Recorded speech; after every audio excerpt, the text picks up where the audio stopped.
Hello friends, Vande Mataram. Corona के इस crisis वाले समय में जिस प्रकार से भारत देश एक साथ जुटा हुआ है, जिस प्रकार से हर कोई भारतीयता के साथ अपने दिल से, दिमाग से हर एक भारतीय की मदद कर रहा है। आज कोरोना के इस समय ने हमें कितना कुछ सिखा दिया है, हमें कितना कुछ समझा दिया है। इस कोरोना की लड़ाई में कुछ जाति, धर्म, रंग, देश, भेष कुछ भी काम नहीं आया। जो एक ही चीज़ है जो कि हमें इस लड़ाई से लड़ने के लिए पुरजोर मदद कर रही है, वो है हमारी भारतीयता, समानता की सोच। किसने किसकी मदद की, कौन क्या कर रहा है, अभी कुछ भी नहीं देखा जा रहा है, क्योंकि हमारे दिल को पता है कि जो भी अभी हमें मिल रहा है इसे हमें ले लेना चाहिए। और ये बात हमेशा ही सच है। इतिहास इसका साक्षी है, इसका गवाह है कि जब जब हम टूट के बिखरे हैं आपस में छोटी छोटी बातों को लेकर, छोटी सी बात धर्म को ही लेकर हम जम पड़ते हैं, हम भीड़ पड़ते हैं, तब तब हमारी ताकत कई गुना कम हो गई है और तब तब लोगों ने हमें हरा दिया है। और उसका भुगतान ये हुआ, कई सालों तक हमने गुलामी करके इसका कर्ज चुकाया है। हमारी ईमानदारी खोने का कर्ज हमने चुकाया है।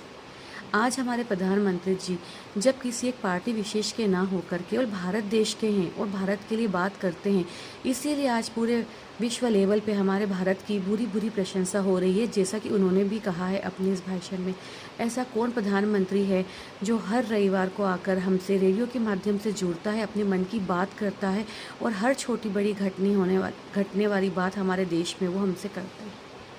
जिस प्रकार से जब से कोरोना आया है और जिस प्रकार का मैनेजमेंट उन्होंने रखा है, जिस प्रकार से उनकी टीम ने हमारे लिए काम किया है, सहर्ष स्वीकार्य है और पूरे देश विदेश में इस बात की चर्चा है। इतना बड़ा आबादी वाला देश जहाँ पे संसाधन पर्याप्त मात्रा में नहीं है, उस संसाधन को किस प्रकार से जुटाया गया और किस प्रकार से त्वरितता से, चातुरता के साथ इस स्थिति को निपटने की कोशिश की जा रही है, उनके द्वारा, सारे अधिकारियों के द्वारा और हम सबके द्वारा सराहनीय है। धन्यवाद है। अब सोचने वाली बात यह है कि जब मोदी जी ने अपने भाषण में ये बात कही कि हमें आत्मनिर्भर बनने की ज़रूरत है, हमें स्वदेशी बनने की ज़रूरत है, ये बात जो है ये सबको पता थी, सालों से हम ये बात जानते थे, लेकिन क्या हम सच में भारतीय थे? इसका जवाब है नहीं। हम सच में भारतीय नहीं थे। हम पैदा तो भारत भूमि पे होते हैं, लेकिन हमारा मन लगा रहता है विदेश के उन सारे देशों में जाकर बसने का जहाँ पे हमारी गाढ़ी कमाई हो सकती है। फिर प्रश्न यह आता है कि हमारे देश में पर्याप्त साधन नहीं है, पर्याप्त तो उस लेवल के कॉलेजेस नहीं है, पर्याप्त तो उस लेवल की कंपनियां नहीं है जहाँ पे हमारे देश के मंझे हुए बुद्धिमान लोग काम कर सके और उस चीज़ को अंजाम दे सके।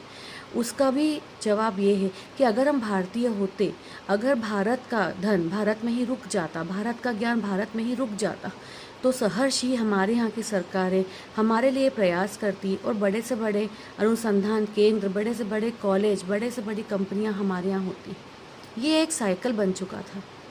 आप पढ़ लिख रहे हैं, बचपन से अपने घरों में भी तो हम देखते ही हैं ना कि जब हम यही सुन के बड़े होते हैं कि बेटा विदेश में जाना और अच्छे से कमाई करना है और खूब कमाना, खूब मज़े से रहना। बहुत ही कम घरों में कभी ये सुनने में आता है कि बेटा भारत की सेवा करना, या पढ़ने बाहर भी जाओ तो पढ़ के वापस से कुछ समझ के सीख के फिर भारत में आना, भारत के गाँव में आना और यहाँ के लोगों की सेवा करना और इनको आगे बढ़ने में मदद करना। ऐसा हम बहुत ही कठिनाई से कुछ ही माता पिता से सुनते हैं, जिसको सुन के बच्चे बड़े होते हैं। और जो ऐसा करता था या कर रहा है उसे हमारा आज का समाज नकार देता है, उसे बेवकूफ़ी की उसमें डाल दिया जाता है कि ये कोई बात हुई। ऐसा थोड़ी ना होता है। हमारे यहाँ के अच्छा से अच्छा बुद्धिजीवी वर्ग जो है वो विदेशों में जाके बसना चाहता है कई हद तक, और डॉलर में, यूरो में, दिनार में कमाना चाहता है, क्योंकि हम चाहते हैं कि हमारी जो ये इच्छाएं हैं वो हमारे अकाउंट में आई हुई चीज़ों से पूरी होगी। और ये बात सुनने में जितनी कड़वी है और सही है, बट ये है, आप खुद सोचिएगा, याद करने की कोशिश कीजिएगा कि हम जब कभी हाथ दिखाते हैं, पत्रिका दिखाते हैं, तो हमारे मन में कहीं तो इस बात का होता है प्रश्न कि क्या हम विदेश जाएंगे, हमारे बच्चे विदेश जाएंगे, कैसा सर्वाइवल होगा। क्योंकि हमें विदेशों के अर्थव्यवस्था पे काफ़ी कुछ भरोसा है, क्योंकि हमने भरोसा उन्हें खुद दिया है। जब वो लोग डेवलपिंग थे, डेवलप तक पहुँचे, उस तक पहुँचाने में किन किन लोगों का सहयोग रहा है, किस तरह से वो लोग आगे बढ़े हैं। उनके देशवासियों ने उनका साथ कभी नहीं छोड़ा और उल्टा उन्होंने इस प्रकार से विश्वास दिखाया कि पूरे वर्ल्ड के लोग जा जा के बसने लगे और अपना काम ढूंढने लगे। तो क्या कि इस तरह के अवसर हमारे देश में नहीं हो सकते थे? आज कोरोना की विकट घड़ी जब आ गई है और मजबूरी में हमें ये सुनिश्चित करना पड़ रहा है, तो क्या अब हम ये लड़ाई नहीं लड़ पाएंगे? आज भी हमें लड़ पाएंगे, जैसे कि हम पहले भी कर सकते थे, लेकिन पहले हमें वो विश्वास नहीं था। आज दबाव के साथ ही सही, हमारे पास कोई ऑप्शन नहीं है, और ऑप्शन नहीं है पूरे वर्ल्ड के पास कि क्या करे। इसका कोई वैक्सीन नहीं है, इसकी कोई अभी तक दवाई नहीं है। तो और जिस प्रकार से लोग अभी फंस गए हैं, तो हमने खुद ने फील किया है कि किस प्रकार से विदेश में होने पे हमें कठिनाइयाँ आ रही है। कई सारे माता पिता अपने बच्चों से नहीं मिल पा रहे हैं, कई सारे उनके बच्चे वहीं पे फिक्स हो गए हैं, निकल नहीं पा रहे हैं। कई लोगों की तबीयत ख़राब है, कितने लोगों को अटैक आ रहा है, लेकिन फिर भी वो और बच्चे आपस में मिल नहीं पा रहे हैं। तो आज जब इस मजबूरी की घड़ी में हमें ये समझ में आ रहा है कि अगर ये सब लोग हमारे ही देश में होते तो आज हमें इतनी तकलीफ़ से नहीं गुजरना पड़ता जितनी तकलीफ में अब हैं, और हमारा देश और शायद अच्छे से लड़ पाता अगर ये भरोसा हम पहले दिखाते। तो हम कहते तो हैं कि हम भारतीय हैं, बट हम आधे ही भारतीय होते हैं, आधा हमारा ध्यान कहीं ना कहीं हमारे स्वार्थ में लगा होता है पूरा करने के लिए। लेकिन अब फिर समय है अपने देश को सबके सामने और अच्छे से सामने लाने का, अपनी भारतीय का नज़ारा पूरे विश्व को दिखा देने का, और सारे भारतीयों को एक दूसरे का हाथ पकड़ के आगे आने का। कई जगह पे कई ऐसे मैसेज पढ़ने में, देखने में, सुनने में अब भी आ रहे हैं कि हमारे मुनि ने तो ये पहले ही कह दिया था, हमारे बाबा जी ने तो ये पहले ही बता दिया था, हमारे धर्म में तो ये लिखा ही हुआ था। देखिए, सारे धर्म में बहुत अच्छी अच्छी बातें लिखी गई है जो कि कहीं ना कहीं समान भी है, लेकिन आज जब हम इतने कड़े समय से गुजर रहे हैं, संघर्ष कर रहे हैं, वहाँ पे इस तरह की जाति प्रधान पोस्ट को पढ़ना, संदेश को पढ़ना फिर दिल को दहला देता है कि क्या आज भी हम समझ नहीं पा रहे हैं? क्या आज भी हम अपनी सोच से बाहर निकल नहीं पा रहे हैं? क्या आज भी हम किसी ऐसे संदेश को केवल जैन, हिंदू, मुस्लिम, पंजाबी, ईसाई नहीं करते हुए क्या हम केवल एक भारतीय समाज नहीं लिख सकते हैं? आप मुझे बताइए कि इस धर्म में अच्छी बातें नहीं हैं? हर धर्म के कुछ उसूल अच्छे हैं, हर धर्म की कुछ बातें अच्छी हैं, वहाँ के नियम और ये जो सब अच्छी बातें हैं जो कि प्रधान है, जो कि एथिक्स है, जो कि प्रिंसिपल्स है, ये बातें तो हमेशा ही हमेशा सच रहती है जी। बिल्कुल वैसे ही जैसे कि सूरज दिन में निकलता है, चांद रात में। सूरज की रोशनी से ही चांद चमकता है। सूरज का होना बहुत ज़रूरी है और ये एक अटल सत्य है। ऐसे ही ज़िंदगी में कुछ बातें अटल सत्य है, उसको उन लोगों ने केवल हम तक पहुंचाया है, लेकिन ये अटल सत्य तो शाश्वत सत्य तब से जब से दुनिया बनी है। और उन महानुभावों ने हमें ये बात को सचेत करने की अलग अलग तरीके से कोशिश की है। आप ढूंढेंगी, विचारेंगी तो आप देखेंगे हर धर्म के हर संस्थापक ने ये बातें कहीं ना कहीं लिखी है या बोली है। तो कृपा करके अब भारतीय हो जाइए। आप जैन मत रहिए, आप हिंदू मत रहिए, आप मुस्लिम मत रहिए, राजपूत मत रहिए, पंजाबी मत रहिए, मेरा तेरा छोड़ दीजिए। अगर अब हमने तेरा मेरा नहीं छोड़ा तो हम कभी नहीं छोड़ पाएंगे, क्योंकि ये बहुत कठिन समय है, स्वास्थ्य की दृष्टि से बहुत कठिन समय है। कोई जोर नहीं चल रहा है। ये तो वर्ल्ड वार न्यूक्लियर बम से भी खतरनाक है, क्योंकि न्यूक्लियर बम को तो फोड़ना फिर वो भी हमारे हाथ में था, डिसीजन लेना हमारे हाथ में था, लेकिन इसमें तो हम कुछ भी नहीं कर पा रहे हैं।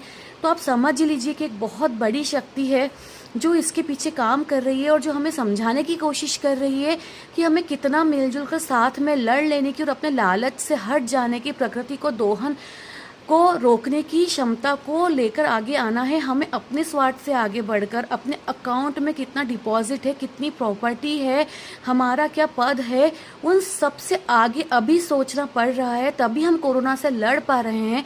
और अगर इस कोरोना की विकट स्थिति के जाने के बाद अगर हम फिर से रिबाउंड हो जाते हैं हमारी उन्हीं सोच के प्रति, तो ये तो फिर एक बहुत बड़ा झटका होगा उस प्रकृति को भी कि इतना समझाया फिर भी नहीं समझे, और फिर हम सबको तैयार रहना होगा किसी और बड़े एक झटके को सहन करने के लिए।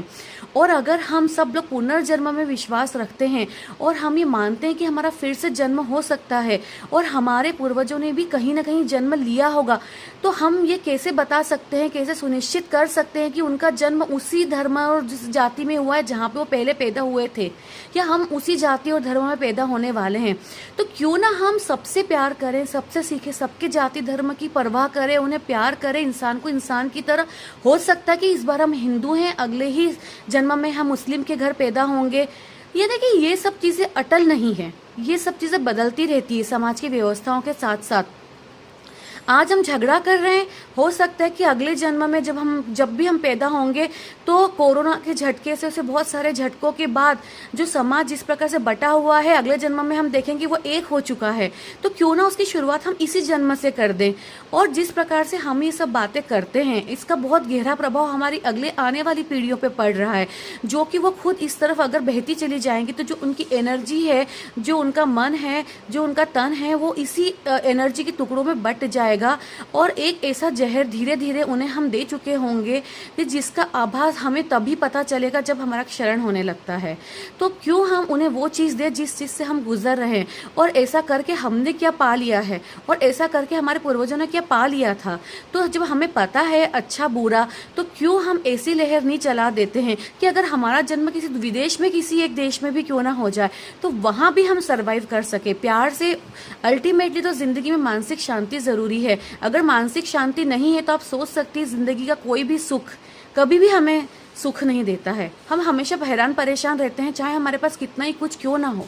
आपने देखा ही है डिप्रेशन किस प्रकार से लोगों को जकड़ लेता है और खुश नहीं रहने देता है। आपने अपने आप में फील किया होगा जब आपको टेम्परेरी डिप्रेशन हो जाता है, किस तरह से हम जूझते हैं। तो इसको रोकने का सबसे अच्छा प्रयास करना होगा। ये बहुत अच्छा समय है, हम सबको मिलकर एक दूसरे के साथ आकर एक दूसरे की ताकत बनना है। ना कोई छोटा है, ना कोई बड़ा है, ना कोई अमीर है, ना कोई गरीब है, ना कोई गोरा है, ना कोई काला है, ना कोई हिंदू है, ना कोई मुसलमान है, ना कोई क्रिश्चियन है, ना कोई पंजाबी है। हम सब एक हैं। जिस दिन हमारे अंतर आत्मा में ये चीज़ आ गई तो ही हम आत्मनिर्भर बनेंगे, आत्मनिर्भर बनने के प्रयास करेंगे और निरंतर करेंगे। और यही आत्म केंद्रित आत्मज्ञान, आत्मशक्ति हमें, भारत को सर्वोच्च स्थान दिलाने में सहायक साबित होगी।